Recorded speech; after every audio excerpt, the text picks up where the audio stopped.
বরিশালের এই পোয়া মাছের রেসিপিটা আমার কাছে এত ভালো লাগে। আমি আগে পোয়া মাছ খুব একটা পছন্দ করতাম না, তবে বরিশালে গিয়ে এভাবে পোয়া মাছ রান্না খাওয়ার পর থেকে পোয়া মাছের ফ্যান হয়ে গেছি। এরকম করে পোয়া মাছ রান্না করে দিলে বাচ্চা বড় সবাই খুব বেশি পছন্দ করে। আমার বিশ্বাস রেসিপিটা আপনাদের কাছেও অনেক ভালো লাগবে। ভিডিও ভালো লাগলে লাইক কমেন্ট শেয়ারের পাশাপাশি আমার পেজটা ফলো দিয়ে দিবেন। মাছ রান্নার আগে খুব সুন্দর করে লেবু আর লবণ দিয়ে ধুয়ে নিলে মাছ খেতে এমনিতেই অনেক বেশি মজা লাগে। মাছটা ভালো মতো ধুয়ে নিয়ে পানি ঝরিয়ে নিয়েছি, তার মধ্যে কিছু পেঁয়াজ কুচি দিয়েছি, স্বাদ মতো লবণ দিলাম, আর দিলাম হচ্ছে হলুদ মরিচের গুঁড়া। চা চামচের চাইতে একটু বেশি দিয়েছি হলুদের গুঁড়া, আর আধা চা চামচ দিয়েছি মরিচের গুঁড়া।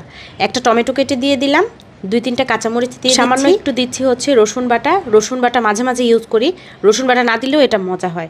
এটা খেতে কিন্তু আসলে খুব বেশি মজা হয়। অন্য যারা অঞ্চলের আছেন এটা অনেকে এভাবে পোয়া মাছ রান্না করে খায় না, তারা কিন্তু এটা টেস্টটা বুঝতে পারবেন না। একবার হলো ট্রাই করে দেখবেন, ইনশাল্লাহ অনেক ভালো লাগবে। খুব বেশি মজা হয় এটা খেতে। যারা পোয়া মাছ পছন্দ করে না তাদের কাছেও ভালো লাগবে। তো মশলা আর পেঁয়াজ কুচির সাথে সব কিছু মেখে নিয়েছি। এখানে পেঁয়াজ কুচির সাথে আমি মাঝে মাঝে একটু পেঁয়াজ বাটাও ব্যবহার করি, তো আজকে পেঁয়াজ বাটা ছিল না, ওই জন্য আর ইউজ করি নাই। তো সব মশলা মেখে আমি কিছু সময় রেখে দিচ্ছি। এই 5-10 মিনিটের মতো একটু রেখে দিলেও হয়, আবার না রাখলেও সমস্যা নেই, তবে রেখে দিলে মাছের মধ্যে একটু লবণ আর মশলা ঢুকে খেতে ভালো লাগে। তারপরে চুলায় একটা প্যান গরম করে নিয়েছি। একটা তেলে ফ্রাই প্যান নিলে সবচেয়ে ভালো হয়। তো ফ্রাই প্যানের মধ্যে আমি রান্নার তেল দিয়ে তেলটাকে গরম করে নিয়েছি। আর এখন মাছগুলো কিন্তু মশলা থেকে তুলে নিলাম। পেঁয়াজ তারপরে মশলা যা লেগে আছে মাছের গায়ে, এগুলোকে একদম ঝেড়ে ফেলে দিচ্ছি বলতে একদম ফেলে দিচ্ছি না, এটা ওই মশলার পাত্রের মধ্যে রেখে দিলাম, ওটা পরে কাজে লাগাচ্ছি। এখন তেল গরম হওয়ার পরে এই মাছগুলো মশলা ছাড়িয়ে তেলের মধ্যে ছেড়ে দিলাম। এখন একটু মিডিয়াম আঁচে এগুলোকে নিচের পাশটা বাদামি রং ধরে আসা পর্যন্ত ভেজে নিই। এর মধ্যে আর কোনো ধরনের নাড়াচাড়া করার প্রয়োজন নাই, কারণ পোয়া মাছ তো এমনিতেই অনেক নরম, এটাকে আর বেশি উল্টানো পাল্টানোর কোনো দরকার নেই। যখন এই যে এরকম একটু বাদামি রং ধরতে শুরু করেছে, তখন আমি এর মধ্যে যে মশলাটা মেখে রেখেছিলাম মাছের সাথে, টমেটো পেঁয়াজ কাঁচামরিচ সব কিছু মাছের উপরে দিয়ে দিলাম।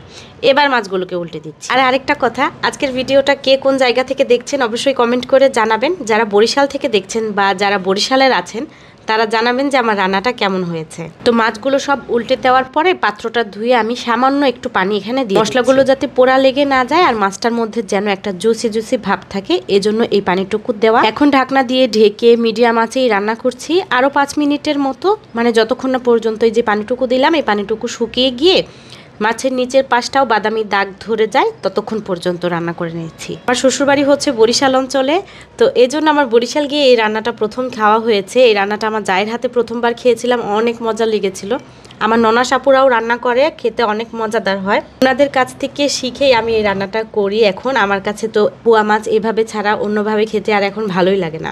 ঢাকনাটা খুলে আরও কিছু সময় একটু জাল করেছি, যাতে করে মাছের গায়ে একটু পোড়া পোড়া দাগ হয়। এখন রান্নার একদম শেষ পর্যায়ে, রান্নাটা কিন্তু আমার কমপ্লিট।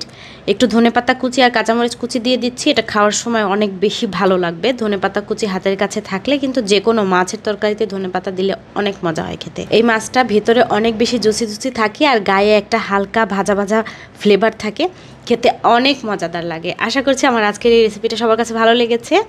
আজকের ভিডিও এই পর্যন্তই, দেখা হবে ইনশাআল্লাহ পরবর্তী ভিডিওতে অন্য কোনো আয়োজন নিয়ে। সে পর্যন্ত ভালো থাকবেন সবাই। আসসালামু আলাইকুম।